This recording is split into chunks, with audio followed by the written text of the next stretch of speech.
Jadi yang pertama itu awalnya kegelisahan ini Bang, Mhm. kegelisahan terhadap, kehidupan masyarakat yang semuanya serba sulit dan ternyata kita untuk membangun negara itu berurusan dengan masyarakat. Oke. Untuk berurusan masyarakat, supaya kita banyak didengar dan bisa berkontribusi, kita harus ikut di dalamnya. Dulu waktu saya berjanji akan membagikan seragam gratis itu orang bilang, "Mimpi dia, Nggak mungkin. nggak mungkin." Saya bilang, "Di mananya nggak mungkin? Saya ini anggota DPR. Saya tahu anggaran pemerintahan kita di bidang pendidikan itu 50 miliar Oke. setiap tahun."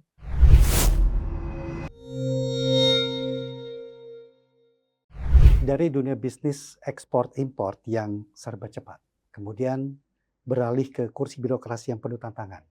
Dan di usia 37 tahun, sosok yang hadir pada episode kali ini, di podcast kita kali ini, mencatatkan namanya sebagai wali kota termuda di Aceh saat ini.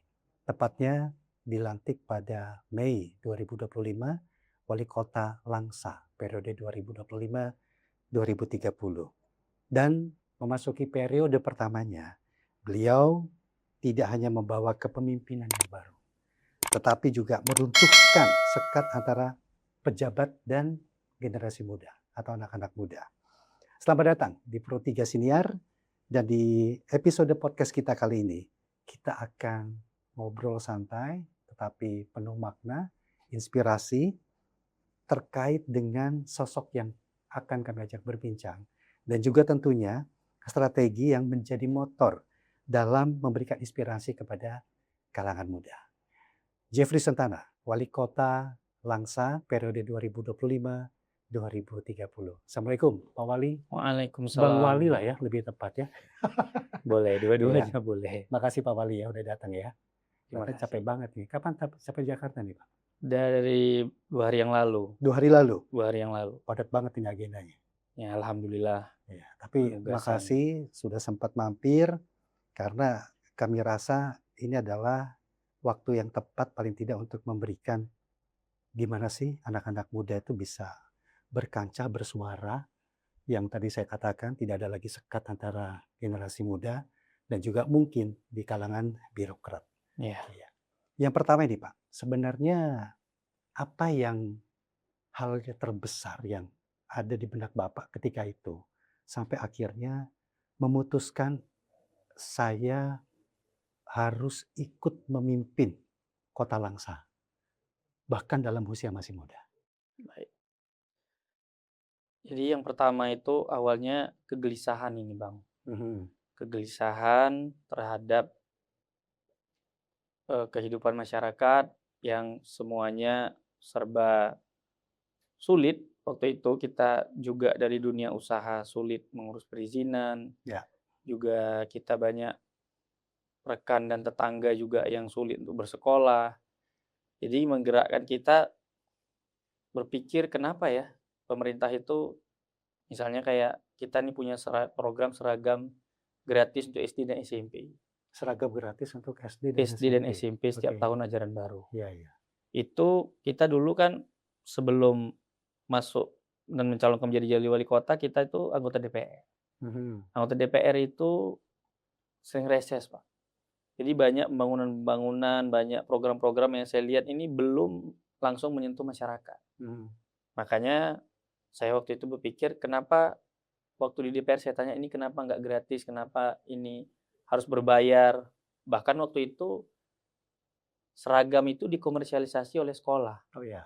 Mhm. Jadi dipaketkan mulai dari bajunya, Mhm. tasnya, sepatunya, itu semuanya bayar.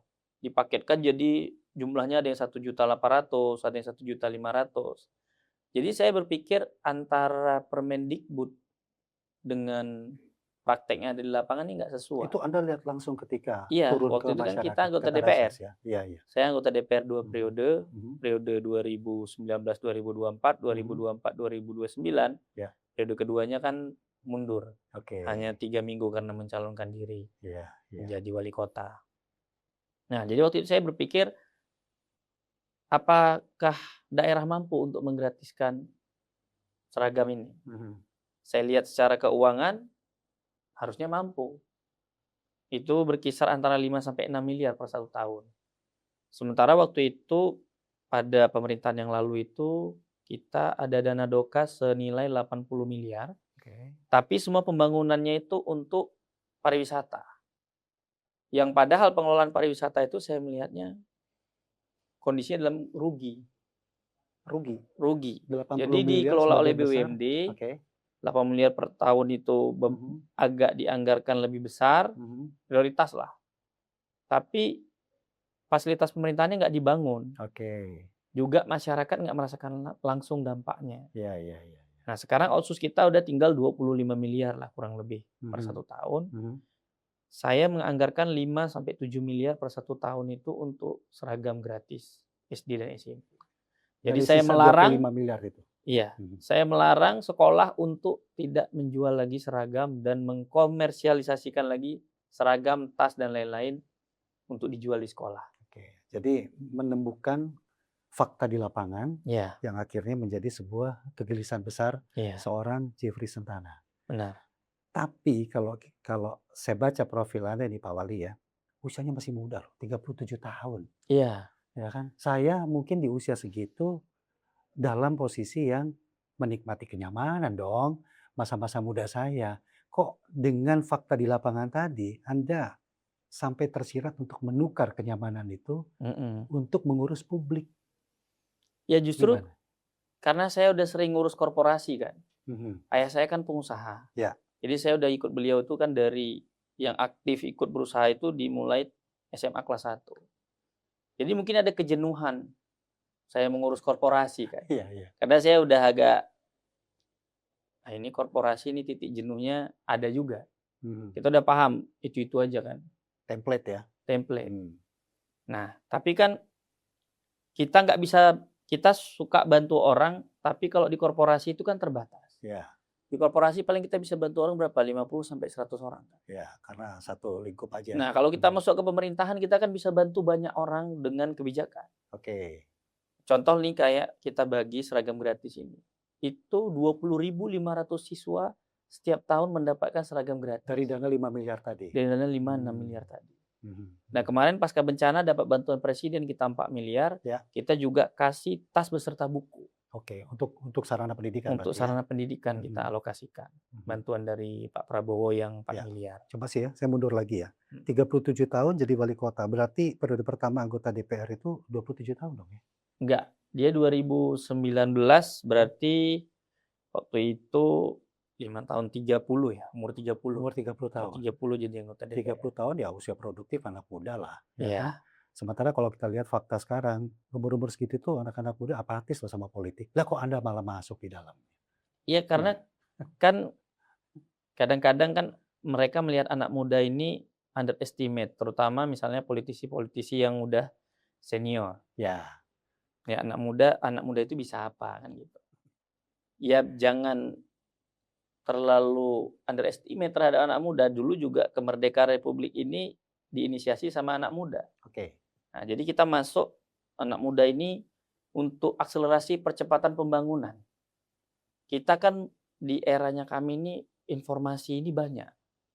Kadang-kadang itu nggak tersentuh oleh politisi yang lebih senior kan. Nah, kita kan lebih update Ya. berita-berita tentang, ya karena di kita tuh terpapar teknologi kan. Tidak tersentuh atau memang anak-anak mudanya tidak ngobrol?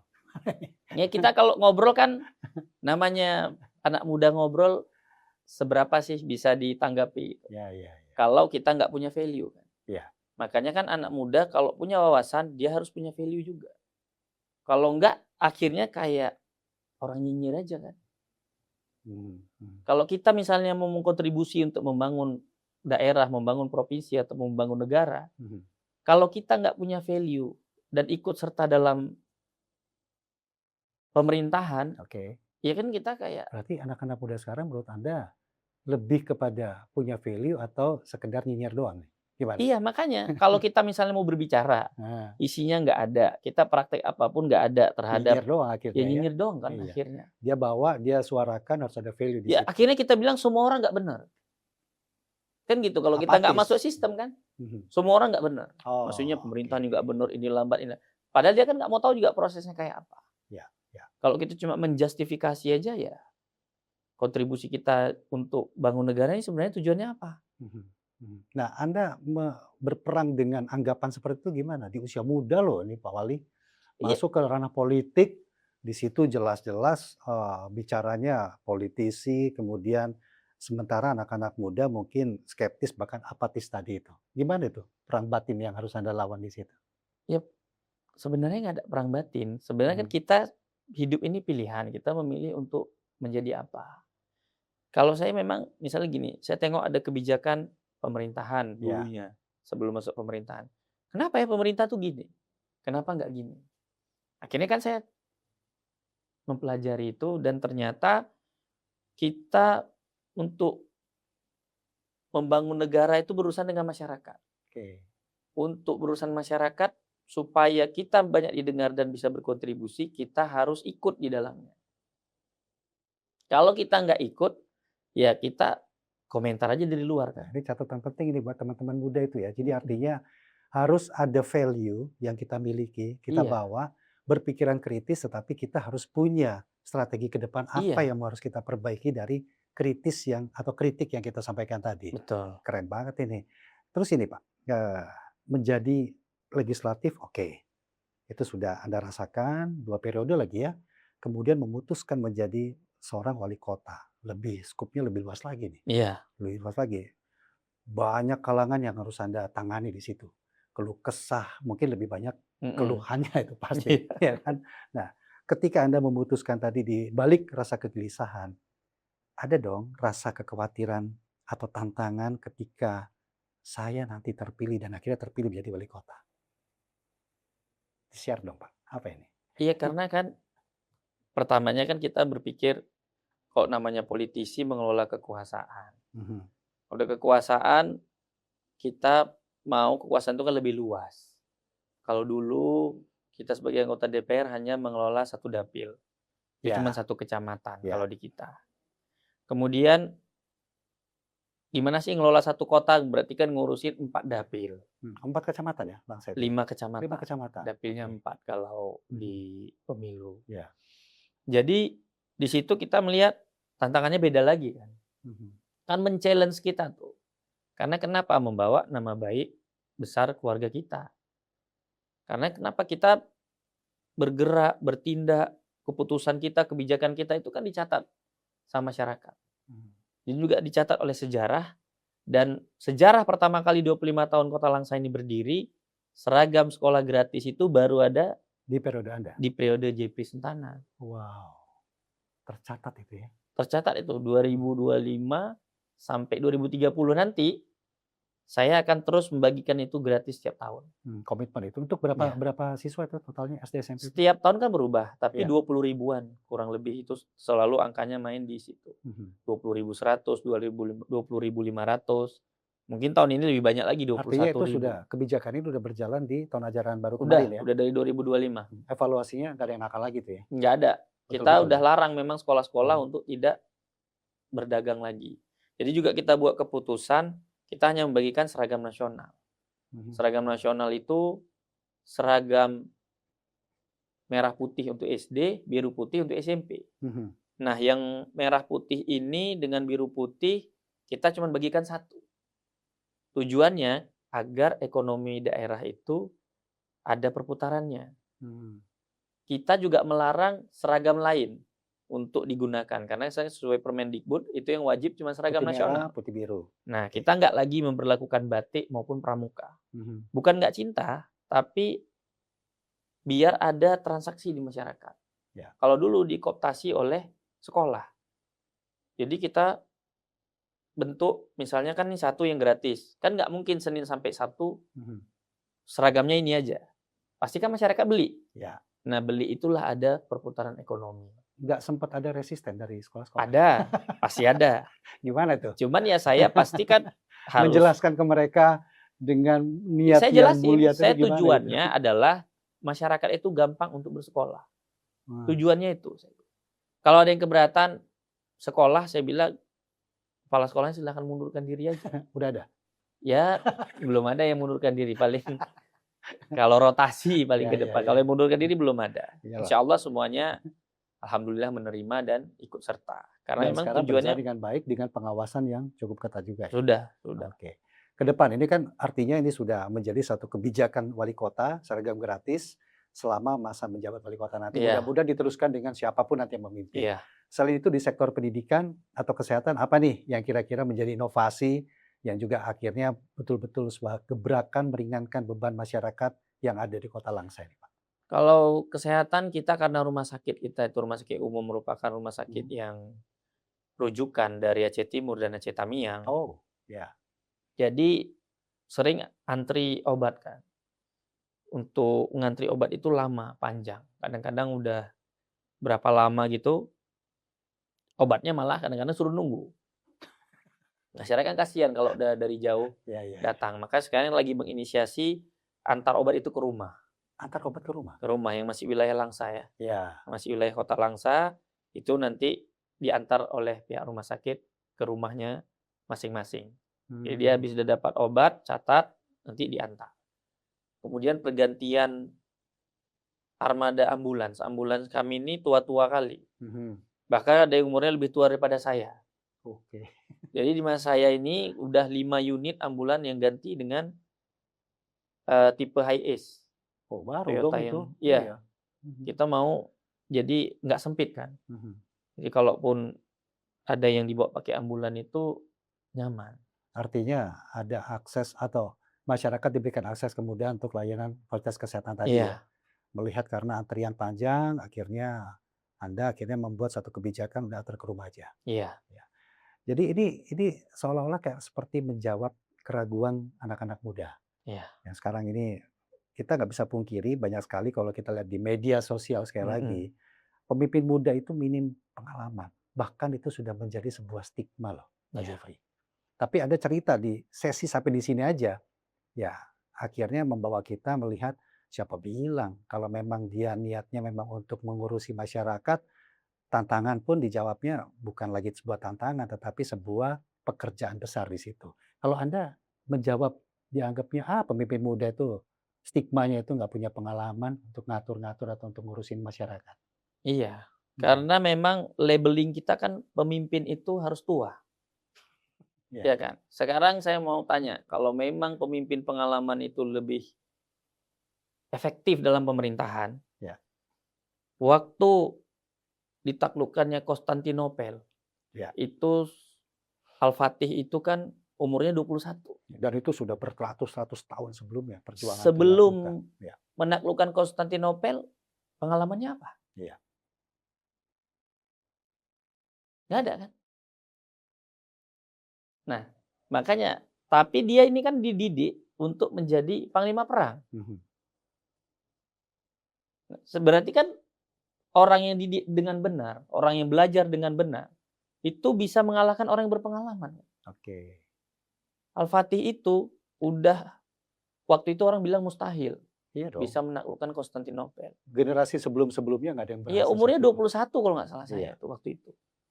Nah, terus pengalamannya di mana? Kan nih kegigihan, wawasan, dan cara dia bertarung itu yang menjadi efek Konstantinopel itu bisa ditaklukkan. Mhm, mhm. Nah, jadi kita harus merubah stigma itu, ya kita buktikan aja. Dulu waktu saya berjanji akan membagikan seragam gratis itu orang bilang, mimpi dia, Nggak mungkin. nggak mungkin. Saya bilang di mananya nggak mungkin. Saya ini anggota DPR.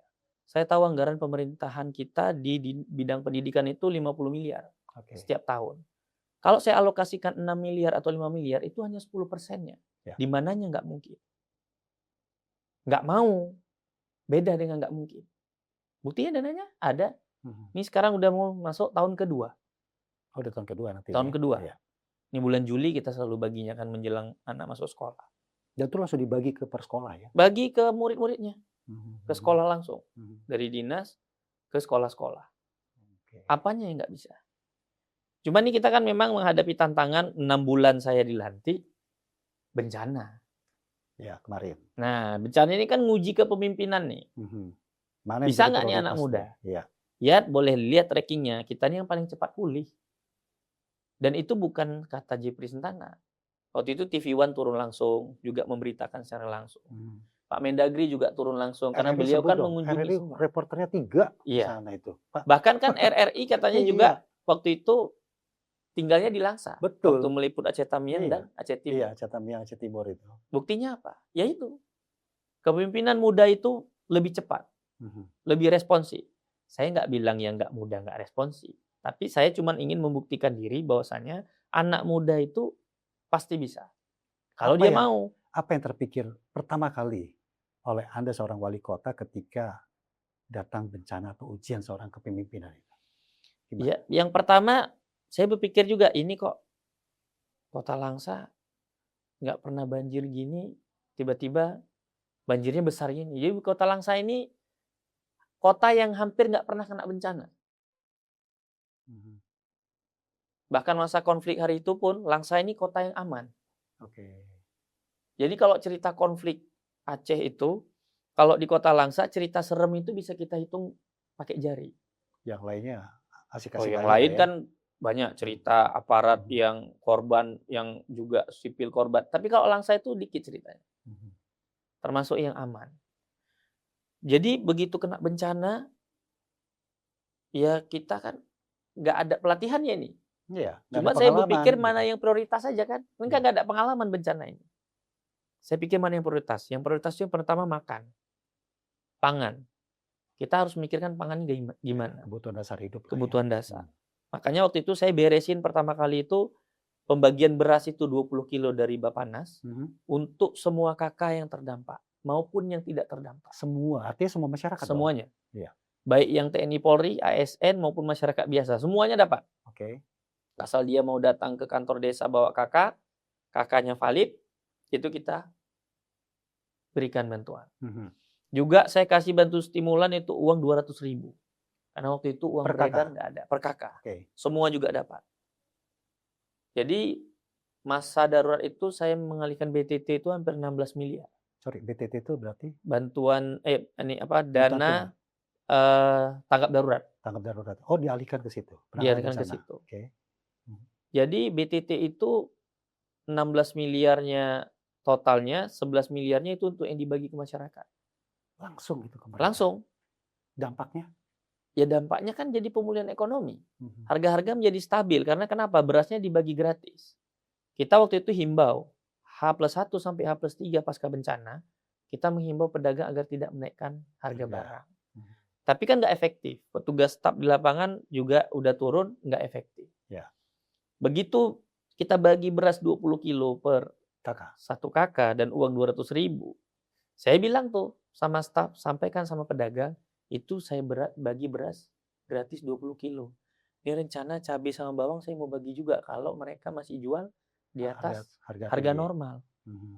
Pedagangnya kan takut nih karena memang iya dong, pasti nggak laku berasnya aja udah dibagi nih kan. Iya. Ini yang lain nanti telur dibagi nih, ajab juga kita. Itu benar atau ancaman doang itu, Pak? Ya, itu teknik pemerintah lah. Kita lihat situasi kondisi kan. Kalau minimal ada shock terapi lah ya. Iyalah, jadi kan menekan harga itu agar tidak memberatkan masyarakat. Nah, jadi akhirnya pedagang kembali normal. Maka waktu kita kan kota penyangga, harusnya kan karena supply and demand terganggu, kan supply-nya terganggu nih, demand-nya tinggi, harusnya harga naik kan. Nah, di situ harga kita nggak naik. Makanya Pak Mendagri waktu timnya turun, beliau ngecek ke pasar. Harga-harga normal, Pak. Makanya Kota Langsa mendapat penghargaan pengendalian inflasi terbaik untuk wilayah 1 Sumatera. Oh iya? Iya, nomor juara 1 kita. Waduh, saya nggak ngikutin, tapi hebat juga dalam kondisi seperti itu lagi ya. Iya. Makanya itu yang kita lakukan tuh, penetrasi langsung. Iya. Kenapa hal kayak gitu tuh nggak terpikir atau tidak dijalankan? Bukan membandingkan ya, tetapi ide-ide seperti itu tidak dijalankan Anda lihat gimana di daerah lain? Saya nggak menemukan di 52 kabupaten kota yang kena. Memang saya berpikirnya gini aja. Kita kan sulit mau menentukan bantuan ini apa. Karena semua kena. Prioritasnya kan. Ya kan. Ada yang kebutuhannya, dia butuhnya sih mesin air. Ya. Ada yang butuhnya cuman air bersih. Ada yang butuhnya juga perlu beli beras. Atau beras sudah tadi gratis, perlu beli telur kan. Ya udah saya pikir daripada kita klasifikasi ini, karena ini kan harus cepat, Mhm. ya kasih uang aja. Ngikutin angka BLT kan, Ya, BLT kita tuh kan di 300.000. Jadi udahlah kita di bawah pemerintah pusat, 200.000 kayaknya udah ideal ya, ya, ya. waktu itu. Karena Karena darurat untuk kan. cepat tanggap Cepat. ya. Oke. Nah, kalau mungkin saya di posisi itu, wah uang habis nih. Mhm. Nah gimana dong? Sementara masih panjang itu perjalanan dalam restrukturisasi, rehabilitasinya, itu gimana itu? Jadi kan waktu itu kejadian itu 27 November, Ya, itu akhir udah tahun. akhir tahun. Ya, Jadi kegiatan itu banyak yang tidak jadi kita laksanakan dan nggak mungkin dilaksanakan. diseraplah ke sana. Jadi kita potong, kita jadiinlah ke BTT. Mhm. Contoh misalnya ada pembangunan rumah, nggak mungkin dilakukan karena materialnya itu ambilnya biasanya dari Aceh Tamiang. Aceh Tamiang kan kolaps. Mhm. Iya, Gimana mau iya. dapat bahan baku untuk material, untuk pembangunan? Udah pasti nggak mungkin dilakukan. Jadi Oke. pembangunan rumah kita potong, pembuatan jalan kita potong, jadi semua kita satuin di BTT. Oke.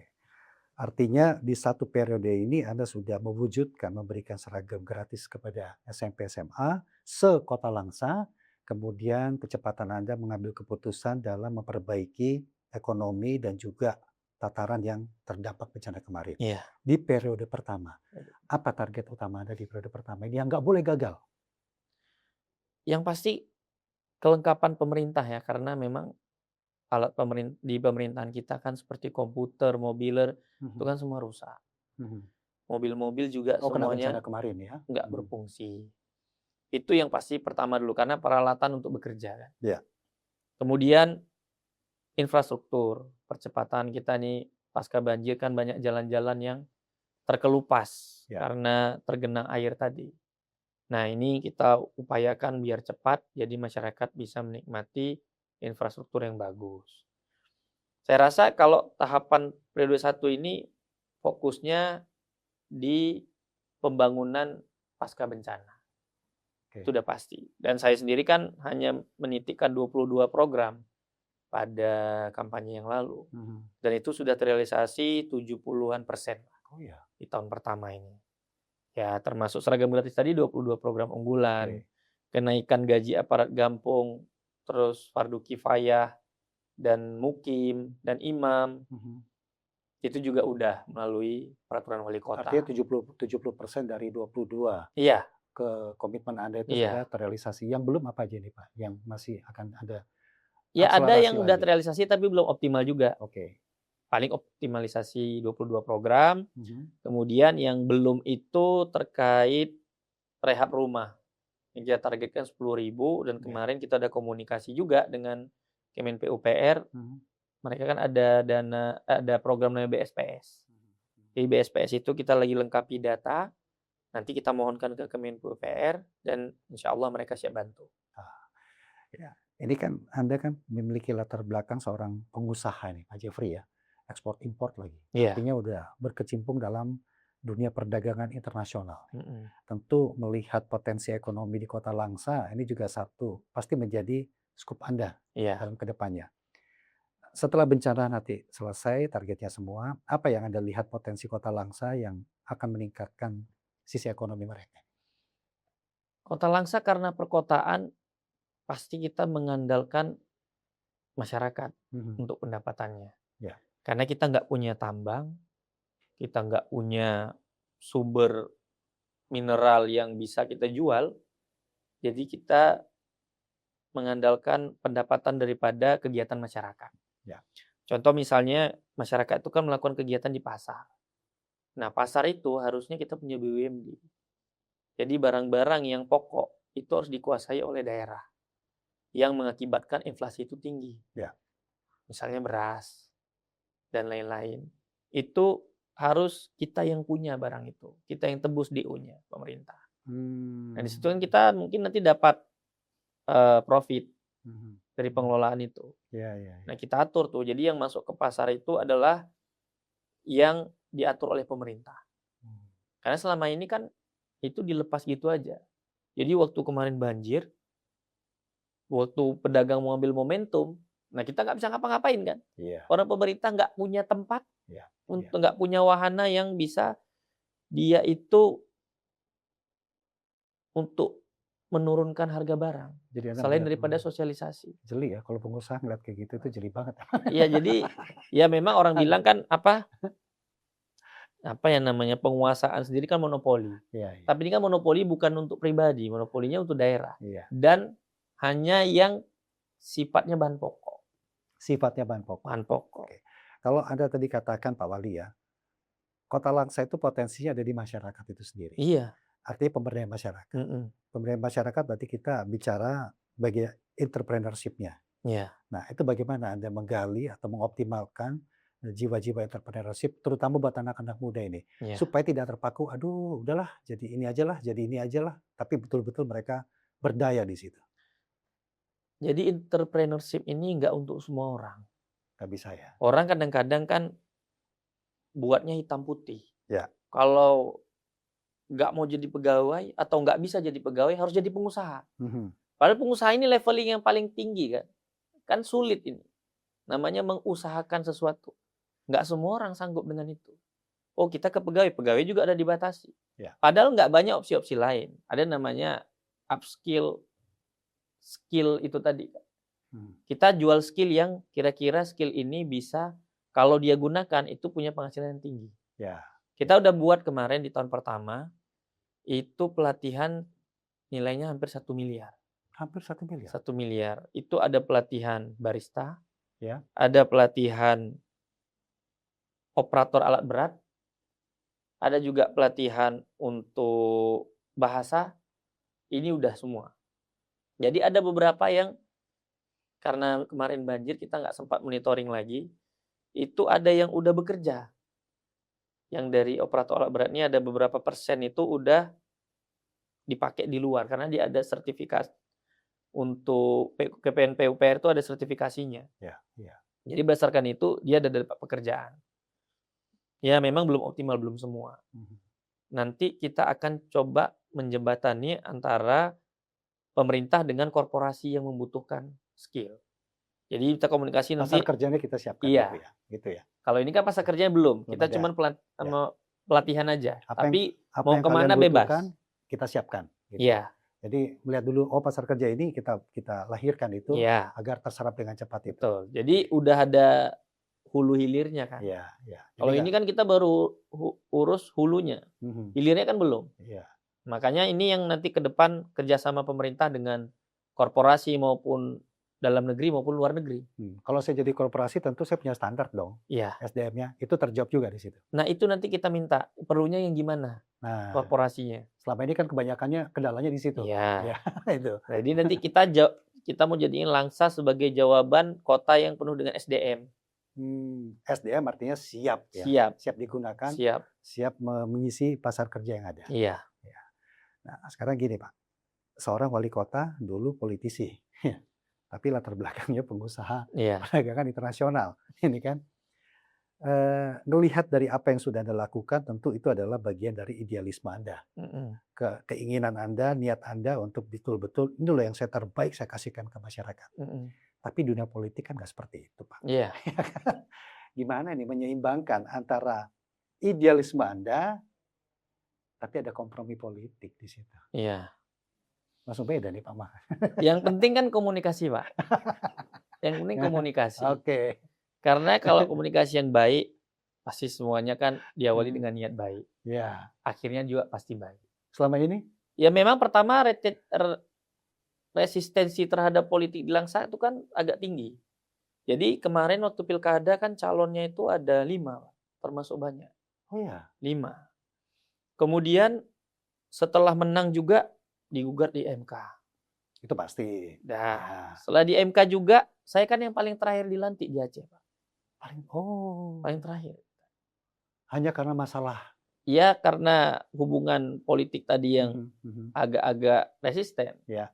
Tapi sekarang kan berjalan waktu semuanya udah mulai mencair, udah baik.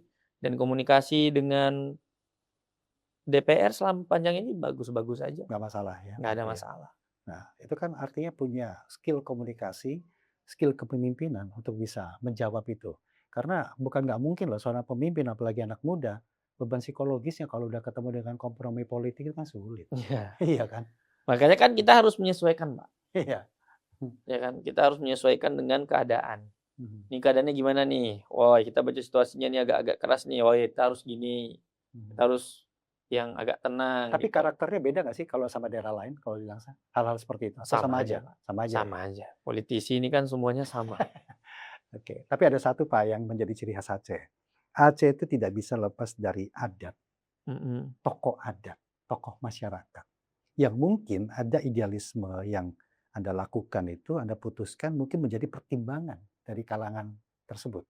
Budaya, adat, tokoh masyarakat, Ulama ya. ulama terutama di situ. Nah, bagaimana Ya Anda sama, Pak, jawabannya. mengkomunikasikannya? Tetap berkomunikasi dengan baik. Mhm, Kita kan waktu memposisikan diri dengan pihak-pihak lain itu tokoh adat maupun ulama, kita kan jangan memposisikan diri kita sebagai wali kota. ya. Ya kalau dengan ulama kita bertakzim aja. Kalau dengan tokoh adat ya kita mohon arahan. Ya kita nggak usah merasa diri kita itu tinggi walaupun Mhm. kita ini wali kota.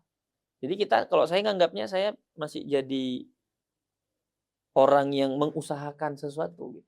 Wih, itu bahasanya keren nih, mengusahakan sesuatu ya, Iyalah, tapi sudah dirasakan loh. ya kan pengusaha kan gitu.